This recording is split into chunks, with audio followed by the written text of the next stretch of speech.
Oxford Bookworms, Stage 3. The USA by Allison Baxter. Published and copyright Oxford University Press, 2008. Read by Jeff Harding.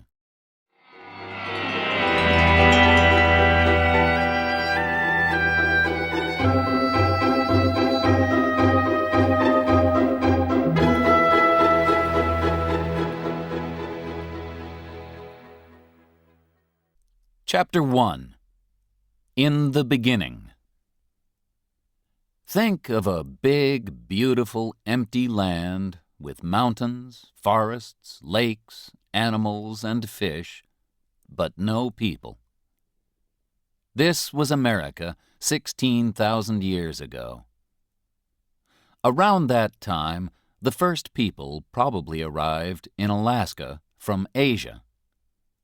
They traveled south and became the Native Americans of North America and the Maya, Aztecs, Inca, and other peoples of Central and South America. The Inuit, Eskimos, came to Canada and the Arctic the same way. But there are only a few of these peoples in America today.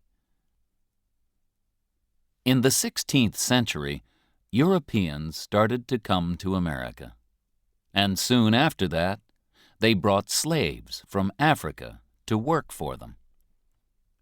Large numbers of immigrants continued to arrive from all over the world until the middle of the 20th century. The empty land was now full of people, speaking different languages and with different ideas. There are just 3 countries now in North America: Canada, Mexico, and the USA. But there were nearly several more. And the 300 million people who live in the 50 states of the United States are not all the same. About 67% are white, 13% Hispanic, Spanish-speaking, 13% black, 4% Asian, and just 1% Native American.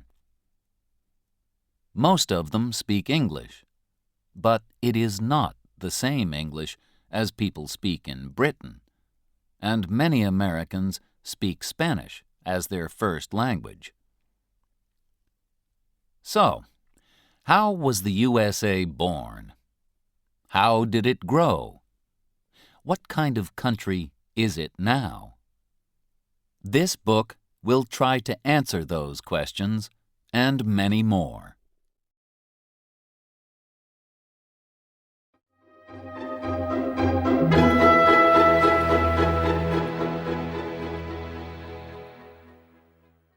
Chapter 2. The Pilgrim Fathers. The name America comes from an Italian businessman called Amerigo Vespucci, who sailed to South America between 1499 and 1502. But he was not the first European to make the dangerous journey across the Atlantic. The Vikings came to Vinland, probably Canada or New England, from Scandinavia around AD 1000. But they did not stay. Then, in 1492, a brave Italian sailor called Christopher Columbus reached the Caribbean while he was looking for a sea route from Europe to India. Columbus called the Native Americans Indians because he thought that he had reached India. When Columbus returned to Europe, he told people about his adventures, and other sailors, like Cabot and Cartier, followed him across the Atlantic. Europeans came to fish the rich seas of America, too. But it was only in the 17th century that the French, the Dutch, and the British all came to live in North America. The French in Quebec, the Dutch in New York, and the British in Virginia and New England. Two very different groups of English people crossed the Atlantic. The first group began the colony of Jamestown in Virginia in 1607. They hoped to find gold there, but life was very hard for them. There was very little food, and many of them died during the first winter. Then Pocahontas, the daughter of a Native American chief, became a friend of Captain John Smith and helped him and the other English people. She later married a man called John Rolfe and went to England with him. Luckily, tobacco saved the young colony. It was easy to grow tobacco in Virginia, and smoking was becoming very fashionable. People in the colony stopped looking for gold and began to grow tobacco, which they sold in Europe. Soon, they started to bring people from Africa to work as their slaves and help them to grow more and more. John Smith traveled north in 1614 to the part of America that he called New England. When he returned to London, he told people that it was a good place to live. In 1620, another group of 101 English men, women, and children arrived in Plymouth, Massachusetts. These people are called the Pilgrims, or Pilgrim Fathers, and they had very strong ideas about religion. They did not want to live in England because they did not agree with the English Church. So they sailed to America in a ship called the Mayflower. They farmed the land, and they bought and sold animal skins. They thought that all people were equal, and so they did not have slaves. The Pilgrims, too, were often ill and hungry, and nearly half of them died in the first year. But they had help from some of the Native Americans, particularly a man called Squanto. He went to Europe as a prisoner in 1605 and spent some years in England, so he spoke some English. He showed the Pilgrims how to hunt and grow corn. In the autumn of 1621, the Pilgrims had a big dinner to give thanks for the first food that they had grown themselves. This day was called Thanksgiving, and Americans still celebrate it every year on the fourth Thursday of November. It is one of the most important holidays in the year, and people often travel many hundreds of kilometers to be with their families. They eat a big dinner with two of the foods that the Pilgrim Fathers found in America: turkey and pie filled with pumpkin.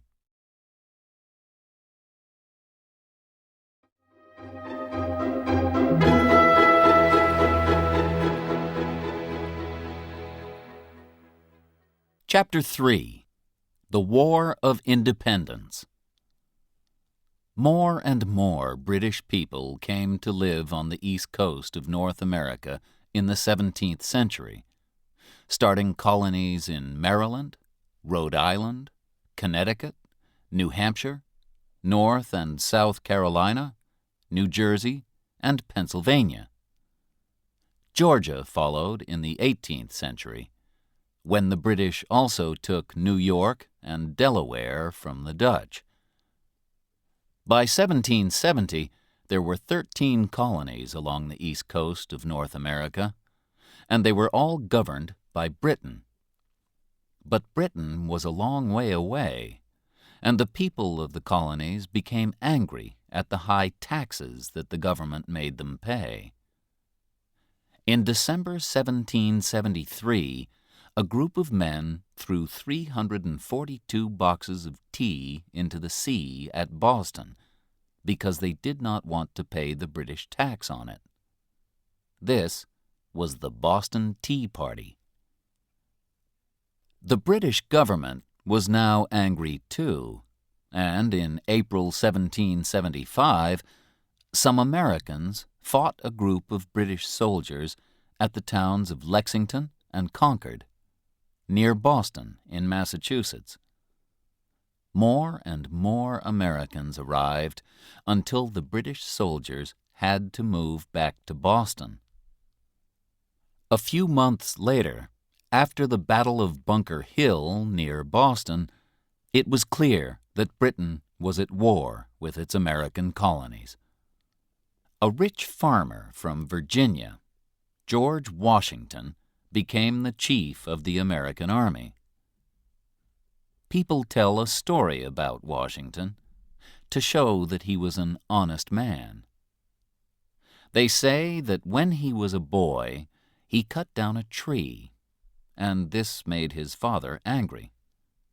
But when his father asked him about it, he told him, "I cannot tell a lie. I cut down the tree." The colonies did not say that they wanted to be fully independent until the summer of 1776.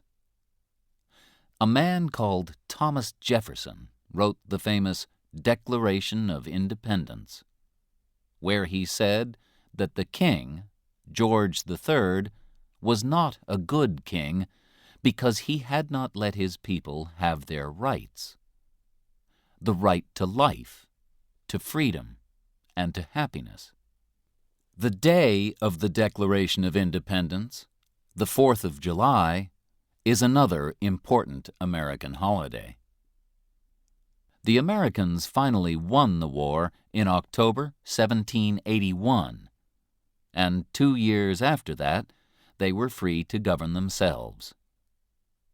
In 1789, they made George Washington their first president. Although he wanted to go back to his farm at Mount Vernon and enjoy a quiet life, he stayed president until 1797. He died in 1799, just 2 years after he returned home. The names United States of America and American were first used at the time of the War of Independence. The 13 colonies became the first 13 states of the United States. In 1803, after Jefferson became the 3rd president, he bought a large area of land in the Midwest from France. It was 5 times as big as France, and it only cost $15 million. Jefferson then sent 2 brave men, Meriwether Lewis and William Clark, to travel across America all the way to the Pacific. With a young Native American woman called Sacagawea to help them, the 2 men traveled 13,000 kilometers between 1804 and 1806. They found many animals, plants, and fish that were new to Europeans, and they made maps of the rivers, mountains, and land that they crossed. In 1819, the USA bought Florida from Spain. The United States was now twice as big as it had been in 1781. And by 1848, after it won Texas and the Southwest from Mexico, it had grown again. It now reached all the way from the Atlantic to the Pacific, over 5,000 kilometers. Finally, the American government bought the land northwest of Canada from Russia in 1867 for $7.2 million, and it became the state of Alaska in 1959. The American flag, known as the Stars and Stripes, first appeared at the time of the War of Independence. It has a stripe for each of the first 13 states, and a star was added every time a new state joined. So there are now 50 stars. The last star was added when the beautiful islands of Hawaii in the Pacific, 4,000 kilometers west of California, became the 50th state of the USA in 1959.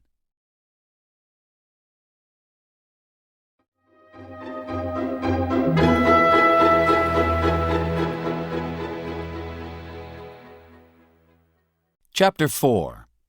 The Civil War. The young country grew quickly, and by the middle of the 19th century it had 31 million people. But there were serious differences between the North and the South. And in 1861, a terrible war started. At least 600,000 people died in the battles or from disease. The war began because the southern states kept slaves to work in the cotton fields, but slaves were not allowed in the North. People from the South wanted to have slaves in the new lands of the West, but people from the North argued against this. In 1860, Abraham Lincoln was elected 16th President of the USA. He belonged to the Republican Party, which did not want people to have slaves. On the 24th of December, South Carolina said that it wanted to be independent, and the other southern states soon followed. The fighting began on the 12th of April, 1861, at Fort Sumter. The South had some of the best soldiers. One was the famous Robert E. Lee, and they had plenty of money from selling their cotton to Britain. But the North had more men and more factories. They also had Lincoln, one of the best presidents that the USA has ever had. He was born on a farm in Kentucky, but he worked hard in order to learn as much as he could. Lincoln made the Republican Party strong and spoke about rights and freedom. A very important battle was won by the soldiers of the North at Gettysburg in Pennsylvania in 1863. Lincoln spoke there afterwards about the brave soldiers who had died. This became known as the Gettysburg Address and contains the famous words, "Government of the people, by the people, for the people." Two famous soldiers helped the North to win the war. General Sherman is remembered in a famous song that tells the story of how he took 60,000 of his soldiers on a journey of 400 kilometers from Atlanta in Georgia to the Atlantic coast. In this way, he cut a wide path through the southern states, and after that, it was hard for the armies of the South to join together and fight the North. After the war, Sherman became head of the American Army. General Ulysses S. Grant represented the North at Appomattox in 1865, when the South, under Lee, accepted that they had lost the war. Grant was very fair to Lee's soldiers, who did not have to go to prison. Some years later, in 1868, he became president. Sadly, on the 14th of April, 1865, 5 days after the end of the war, President Lincoln was shot at the theater by a man called John Wilkes Booth, who hated Lincoln and was angry about the war. After Lincoln's death, the new president was not strong enough to bring the North and the South together, and people continued to argue about the rights of black people. During the Civil War, Louisa May Alcott wrote her famous book, Little Women, about a family of 4 girls living at home in the North with their mother, while their father was away at the war. Another very famous book, and later film, about the war is Gone with the Wind, written in 1936. It tells the story of Scarlett O'Hara, a rich young girl who was living comfortably in the southern state of Georgia when her life is destroyed by the war.